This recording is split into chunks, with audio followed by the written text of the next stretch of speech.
आज की कहानी है the boy and the Apple tree. इस कहानी से हमें उस गलती का पता चलेगा जिस गलती को हम जाने अनजाने में सभी करते हैं, लेकिन वक्त रहते उस गलती को सुधार लेंगे तो हमारे लिए अच्छा होगा। तो अगर जानना चाहते हैं कि वो गलती क्या है और उसे सुधारना चाहते हैं तो इस कहानी को एंड तक सुनिएगा।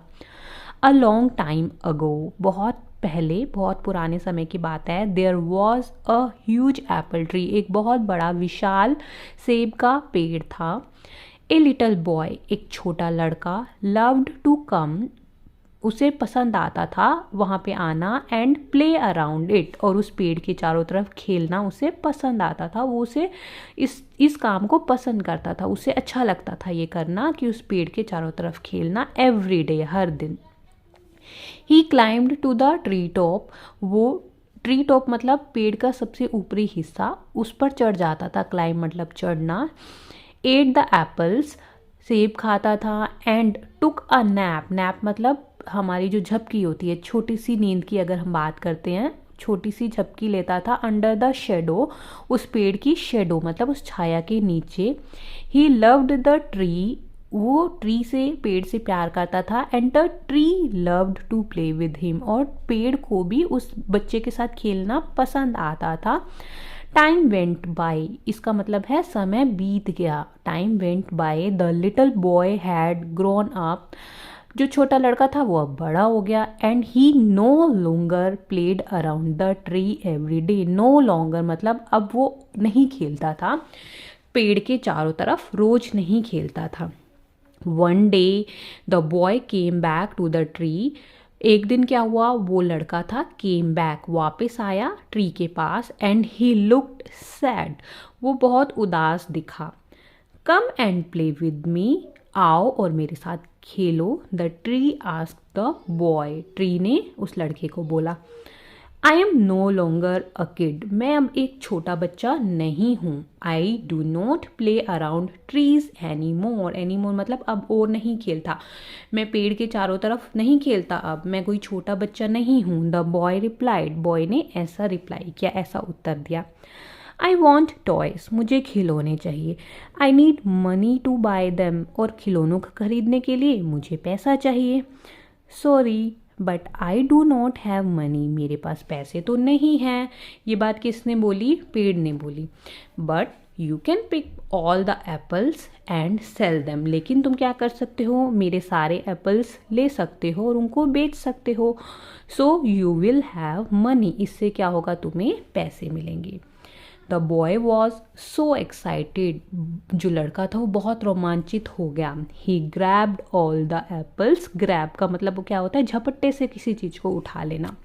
उसने सारे एप्पल्स को उठा लिया ऑन द ट्री, पेड़ से सारे एप्पल ले लिए। एंड लेफ्ट हैप्पीली, खुश होकर चला गया। लेफ्ट यहाँ पे क्या है, चला गया।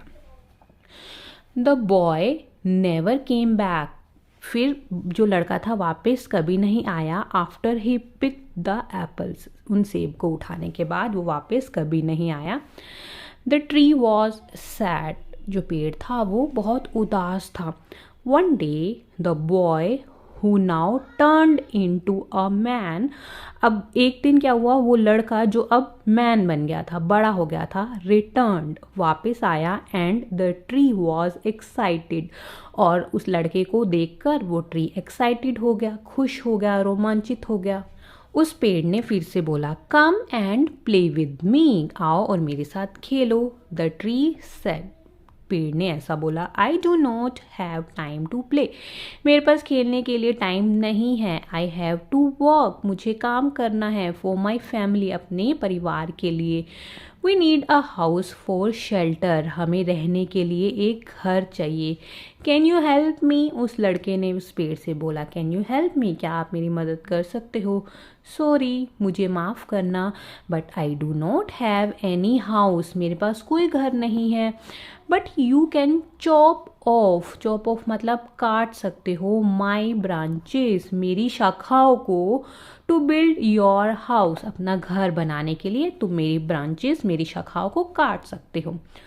सो फिर क्या हुआ, the man cut all the branches of the tree and left happily, again left आ गया, खुश होकर चला गया। उसने क्या किया, सारी शाखाओं को काट लिया और खुश होकर चला गया।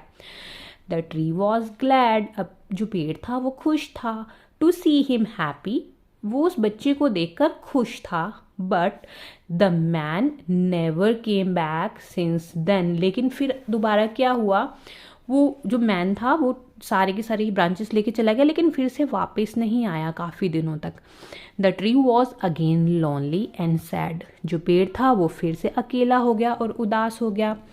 वन हॉट समर डे, एक दिन गर्मियों का बहुत ही दिन का टाइम था, बहुत गर्मी थी। The man return and the tree was dilated, वो आदमी फिर से वापस आया और उसको देखकर पेड़ फिर से खुश हो गया। कम एंड प्ले विद मी, आओ और मेरे साथ खेलो, द ट्री सेड, एक बार फिर से ट्री ने बोला। आई एम गेटिंग ओल्ड, मैं बूढ़ा हो रहा हूँ। I want to go sailing to relax my self, उस आदमी ने बोला कि मैं बूढ़ा हो रहा हूँ और मुझे सेलिंग के लिए जाना है। सेलिंग मतलब बोट में रिलैक्स होने के लिए जाना है, घूमने के लिए। Can you give me a boat, उसने बोला कि क्या तुम मुझे बोट दे सकते हो। सेड द मैन, मैन ने बोला use my trunk to build your boat, अब उसने क्या बोला कि तुम मेरी तना यूज कर लो अपनी बोट बनाने के लिए। You can sell far away and be happy, उसकी हेल्प से तुम बहुत दूर तक, फार अवे मतलब बहुत दूर तक सेल कर पाओगे, पानी में बोट से मजे कर पाओगे, एंड बी हैप्पी और खुश हो जाओगे। So the man cut the tree, फिर क्या हुआ, उस आदमी ने ट्री की ट्रंक को उसको काट लिया। To make a boat, boat बनाने के लिए उसने ट्री की ट्रंक को काट लिया। He went selling and never showed up for a long time, वो सेलिंग के लिए चला गया, नौका विहार करने के लिए, बोट में घूमने के लिए चला गया और बहुत लंबे टाइम तक फिर से वापस नहीं आया। Finally the man return after many years, बहुत सालों के बाद वो आदमी फिर से वापस आया।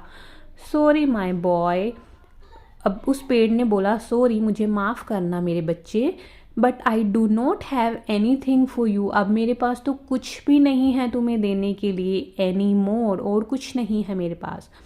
No more apples for you, मेरे पास एप्पल नहीं है।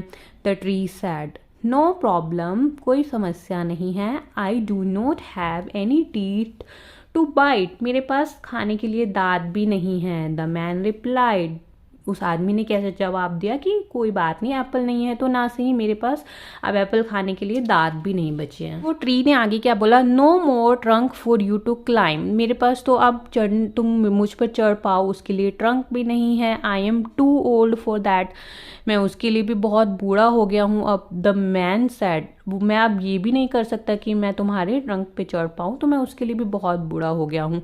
आई really can not give you anything, the only thing left is my dying roots, तो उस पेड़ ने अब बोला कि मैं तुम्हें अब तो कुछ नहीं दे सकता हूँ, अब एक ही चीज़ मेरे पास बची है और वो है कि मेरी जड़ें जो भी मर रही हैं, मरने वाली हैं। The tree said with tears, जो उस पेड़ था, पेड़ ने विद आंसुओं के साथ ये बात बोली। I do not need much now, अब मुझे कुछ ज़्यादा और ज़रूरत नहीं है। Just a place to rest, मुझे सिर्फ आराम करने के लिए एक जगह चाहिए। I am tired after all these years, इन सब सालों के बाद मैं अब थक चुका हूँ। द मैन रिप्लाइड, उस आदमी ने बोला, good old tree roots are the best place to lean on and rest, good, अच्छा है, पुराने ट्री की जो रूट्स होती हैं, जड़ें होती हैं, सबसे अच्छा प्लेस है रेस्ट करने के लिए। Come sit down with me and rest, आओ मेरे साथ बैठो और आराम करो।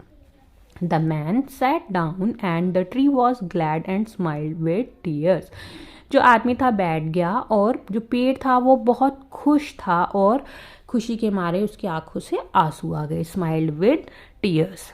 This is a story of everyone. अब क्या था, वो इंसान बार बार पेड़ के पास आ रहा था, हमेशा उससे कुछ न कुछ डिमांड करता था। जब उसकी डिमांड पूरी हो जाती थी तो वो गायब हो जाता था। उसने कभी भी उस पेड़ के बारे में नहीं सोचा कि उसको कैसा फील होगा, उस पेड़ की क्या ज़रूरत है।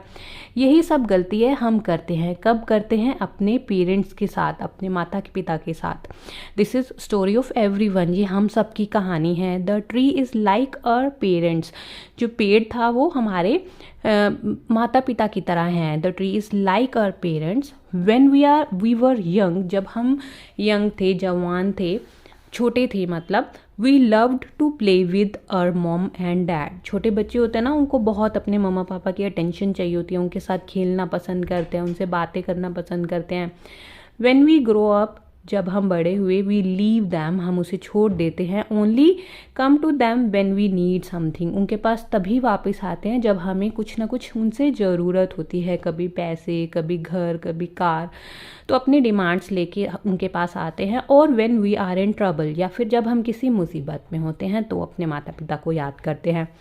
नो मैटर वट, चाहे जो भी हो जाए, parents will always be there, हमेशा माँ बाप वहाँ पे हमारे साथ रहेंगे। गिव एवरीथिंग, वो हमें सब कुछ देंगे।